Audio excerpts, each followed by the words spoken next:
Welcome back, adventurers. I'm Tyson Child, and this is PG-DND. Now, I'm a huge fan of Ravenloft and all things Curse of Strahd, so you know that when I heard the announcement that they were coming out with a new Ravenloft book, that I was stoked. I was all over that. However, like many fans, I too was wondering what all was going to be included in this book. And now that it's officially out, oh man, let me tell you, it does not disappoint. It's probably going to take a few other videos to really dive deep into this book. However, today, I want to focus on what's not included in this book that a lot of other horror books have, and that is a sanity system, or some way to dive deeper into alignment. Now, luckily for you, I've got one already made and ready to go. And you already know it's down in the comments for 100% free, but stick around for this video because that is what we're talking about. So strap in and let's make alignment actually matter in Dungeons & Dragons. Now, we all know that the concept of alignment is flawed. Like, it's just bad. I think that's something we all can agree on.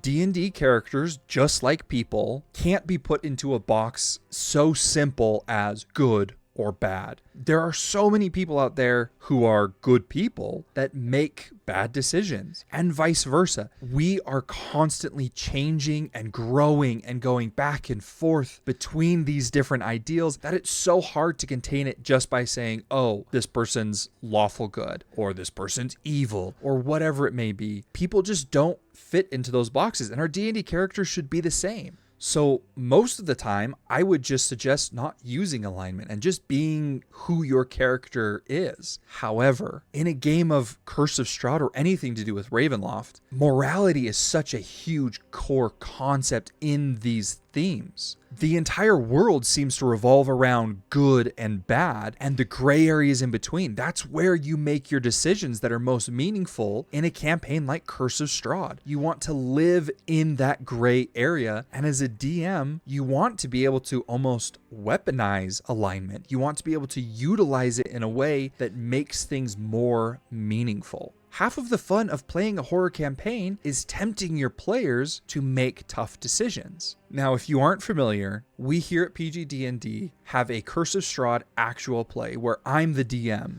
I'll put a link to the first episode if you want to check it out. It's really good, if I do say so myself. In season 1, I tried to implement some sort of alignment system. I actually saw the system that I ended up using in a DC-20 video, and I liked it, and so that's the system that we started using. It seemed simple enough, and so I figured, well, let's try it out and see how it goes. Now, the basic premise of it kind of went something like this. Each player sat down and write a list of things that would trigger their character. Something traumatic or something that they did not like. This could be something that was connected to their backstory, their moral code, or just their personality. It just needed to be something that, if experienced, it would affect their character at a deep level. And then each time this would happen in your game, that character would roll an adversity dice. Basically, each character would start out with a D8 as their adversity dice, and when they would do these checks, they would roll it, and on a 1, they would move down a dice size, so like from a D8 to a D6, or if they rolled the highest number on the dice, like a D8 rolling an 8, they would move up to a D10. However, the way that DC-20 had it is when they got to a D4, if they rolled a 1, they would then experience some sort of breakdown narratively. But on the flip side, if they got all the way up to a D20 and then ended up rolling a 20, they would kind of move past this. They would break through from their trauma or whatever it may be, and they would no longer have to interact with that system for that specific trigger. Now, I really like the idea of having consequences for seeing horrific things. Other game systems have this. I mean, you look at Call of Cthulhu or Delta Green, they all have some sort of an insanity system where when you experience something horrific, it affects your character on a cognitive level. And I loved the idea of bringing that into D&D. So I talked to each of my players and asked if they were okay kind of experimenting with this. I believe that when you're dealing with something that could be triggering for people in real life, that it's good to really set a baseline, talk with each of your players individually, and see if they're okay doing something like this, because it could affect their actual feelings, and we don't want to do that in a game. But I talked to each of my players and they were okay with it, and so we moved forward. And we ended up using this in our Curse of Strahd game. However, in practice, it never actually got used. if you were watching our playthrough, you might not even know that this was a system that we were interacting with.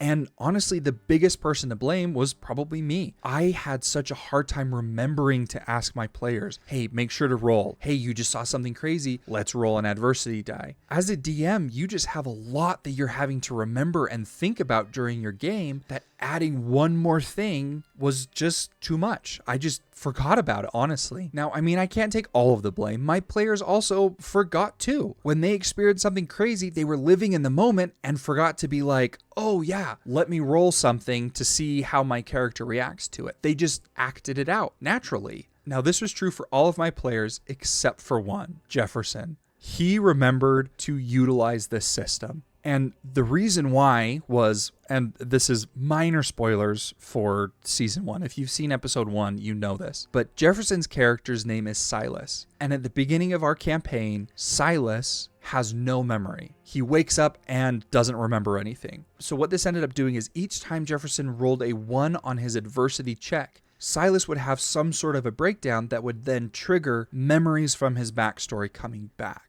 So he'd experience something traumatic, Jefferson would roll his dice, he'd get a 1, and then Silas would have these flashbacks from his past. And it was motivating Jefferson to use this system. And it gave him a reason to interact with it. Again, I was forgetting half the time that we were even doing it. But he was remembering because it meant something to him and it meant something to his character because Jefferson didn't know Silas's backstory either. And so he was just as excited to learn as Silas was. So it really gave Jefferson a reason to utilize the system. So with all of that in mind, as we get close to season 2, I guess this is kind of an announcement where season 2 is coming. So yay, get excited. But as we're getting to season 2, I really wanted to change this system because no one was using it. And I wanted it to be something that people wanted to use, that I didn't have to do all of the remembering for. And I think the biggest link was giving my players motivation to use it. And now if your players are anything like mine, the best way to give them motivation is to give them some sort of ability, some sort of power that they can gain from interacting with this system. So that is exactly what I added to what I'm calling the corruption system. Now, the basics of the corruption system works very similar to DC 20's adversity dice system. Players start out again at a D8, and the pool goes from a D4 to a D6 to a D8,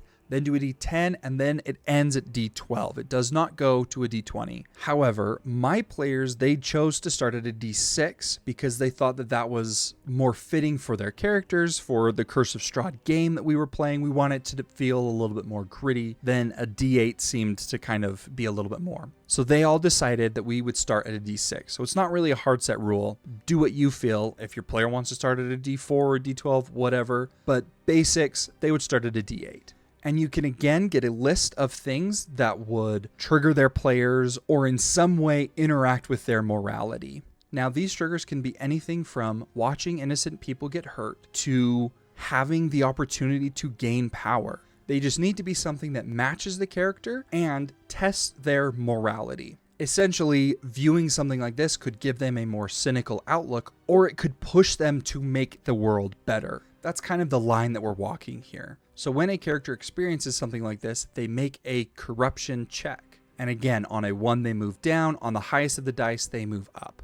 This could also be used when a character is making a decision. If their flaw is I crave power, and they're given the opportunity to gain more power, if they take that opportunity, maybe they move down a dice. But if they turn away from it and give up power, maybe they move up a dice size. Really, this is up to the DM and the player to kind of figure out what they want to do. How much they want to interact with the system is fully up to you. The players are also able to do what I call self-improvement. Now, during a short or a long rest, they need to do something that is uplifting or kind of healthy for their soul. And in doing so, they make a corruption check, ignoring a 1, so they cannot move down a dice size, but it gives them the opportunity to roll high, and then they can move up a dice size. This really symbolizes their character putting in the work to improve their mental state. It takes work to change, but it can be done with a little bit of effort. So at this point, you might be asking, well, this sounds exactly like the other system, and it Up to this point, it basically is. However, here's where things get a little bit more exciting. This most definitely is where the fun begins. This is also the point where it leaves the DM's control and is fully put into the player's hands. The first thing that I added is a feature called Resilience. Once per day, a player can add their current corruption dice to any d20 test. Afterwards, they then make a corruption check, ignoring ones, and potentially having the opportunity to move up a dice size. This is essentially giving your players a free bardic inspiration. A d4 is going to be good to have, but adding a d12 is huge. So it really matters where they are on this corruption line. And it really rewards players for being good characters. Now, on the flip side, we have a feature called Temptation. Now, once per day, a player may re-roll a d20 test, but they must take this new outcome. It's basically like having free advantage or a heroic inspiration once each day. However, because choosing to do bad or fall into temptation has consequences, after utilizing this ability, the player's corruption dice moves down a size automatically, unless they are already at a d4, of course. Then they make a corruption check with their new dice size. On this check, they ignore their dice moving up or down. However, if they roll a 1, all allies within 30 feet of that player gain disadvantage on their next d20 test. This really is true temptation. Do you gain power but have the potential to take power away from others? This could be a big moment where you need advantage, but is it worth giving your allies disadvantage on their next turn? It's really up to you. And also keep in mind, if you are rolling a d4, that's a 1 in 4 chance that you are giving those players around you disadvantage. This is what makes alignment actually matter in D&D. It gives a way for you to narratively interact with it, as well as it gives your players a chance to mechanically interact with it. And it gives the DM a very clear sense of where that character lies. All you have to do as a DM is look at where they lie on this line. Are they rolling a d4? Then they're probably a fairly evil player. Are they rolling a d12? They're probably a pretty righteous player. Now again, this is not a yes and no set in stone type of a thing, but it really gives you a sense of what their character is choosing to do and where they kind of stand morally wise. However, if you thought I was done, then you would be wrong. We still have more. What happens when your player reaches the extremes? When they get to a d4 or when they get to a d12, do they gain any other benefits? Of course they do. You already knew that was coming. Of course they do. If a player's corruption dice reach a d12, they unlock the ability Integrity. When they reach this level of righteousness, they gain advantage against being charmed or frightened. In addition, when they roll a 12 on a corruption check, all allies within 10 feet of them, including themselves, gain 1d12 temporary hit points. These hit points last until they are used or until the next dawn. They basically just last a day. Now, I love this because it's not something that's super game breaking or huge, but it's very useful and it totally fits the vibe of a good aligned person. They should have abilities like that where they're helping those around them and they aren't as easily influenced by the charmed or frightened condition. I just feel like it fits. I also like this because it gives them something static that they always have and something that when they again interact with the system, they're given more benefits. So again, everything is pushing the players to interact with this system. Now, if you are a corrupt little guy, what happens when you get to a D4? Well, you unlock the ability Corrupted. With this, you gain advantage on all deception and intimidation checks. Wow. Let's say that one more time. You gain advantage on all deception and intimidation checks. That is huge. That is so fun and so fitting for evil characters. Now, if this feature isn't tempting enough, I don't know what is, but you can also now utilize the temptation feature twice per day instead of only once. That means you get 2 times the advantage. You're able to get advantage for free twice each day. However, that is also twice the chance to give disadvantage to those around you, and it's more likely because you're rolling a d4. So again, it's that gain power to take power kind of a gamble. And honestly, I think that's some of the funnest thing about playing a more evil type character, is that it's not all just good and happy things. I like having disadvantages. I like having that feeling that my evilness or whatever is affecting those around me. I feel like that's part of the fantasy of playing a character like this. So I feel like it fits really, really well. The reward is big, but it also comes with a big downside. Handing out disadvantage to your party could be detrimental. What are you going to choose to do? In the campaign Curse of Strahd, or in any wider Ravenloft campaign, there are many things that ask for alignment specifically. These can be things that only allow an evil player to interact with, or a good player to interact with, or even things that flat out change alignment. If you grab this thing or do this certain ritual, you then become an evil character. And I feel like that's not something that I want to do to my players. Now that we have this system, when they do those things, they just move down a dice, or down 2 if you feel like that's more needed. The way that I would even roll this is just when they're interacting with this item, just roll a corruption check and see if their alignment or their corruption level changes. But now we have a way for that to actually matter, rather than, well, now you have to play your character completely different than how you wanted to play them. Now there is a mechanical consequence to that morality, to alignment itself. And if a player needs to be good to interact with something, just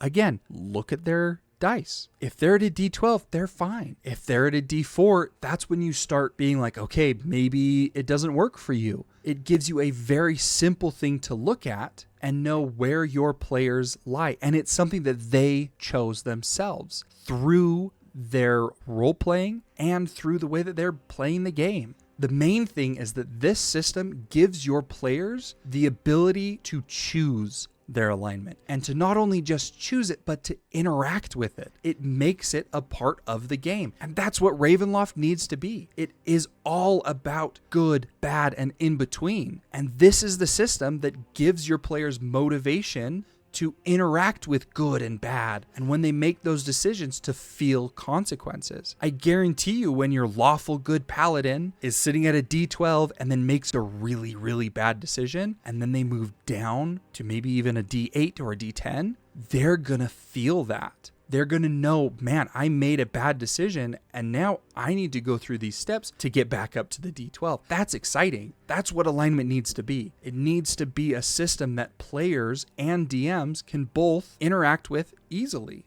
and that it has a mechanical, viable feeling to the game.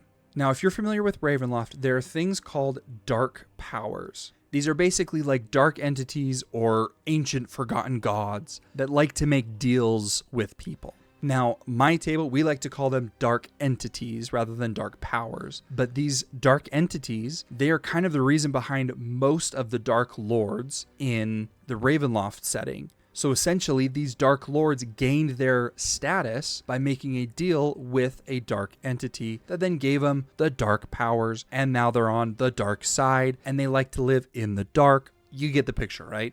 Lots of evil things. Again, alignment, right? Now, these dark powers, they like to make bargains with people, and they usually ask them to do these terrible, evil things, but they give them big benefits. Now, many of these dark powers or dark gifts were talked about in Van Richten's Guide to Ravenloft, and now in Ravenloft Horrors Within. And both of these places now give ways for these dark entities to interact with players themselves. They can now make these dark pacts with people to gain gifts and abilities. So I decided to run things a little bit differently, and each of my players started out the campaign with a dark gift. Some decided to tie it to their backstory, while others chose to tie it to their lineage or just their character. But they each have these dark gifts that are tying them to the land of Barovia, and that's the most important thing. It's bringing their backstory or their character into the land of Barovia. So something cool about this new corruption system is it works great with dark gifts, because let me tell you, each of my characters' dark entities, they have plans. They have things that they want those players to do. And as those players take steps in those directions or choose not to, this can affect their corruption dice. If they take a step towards doing something, maybe their dice goes down. If they take a step away, maybe it goes up. And along the way, their dark entity could maybe even try to tempt them further with more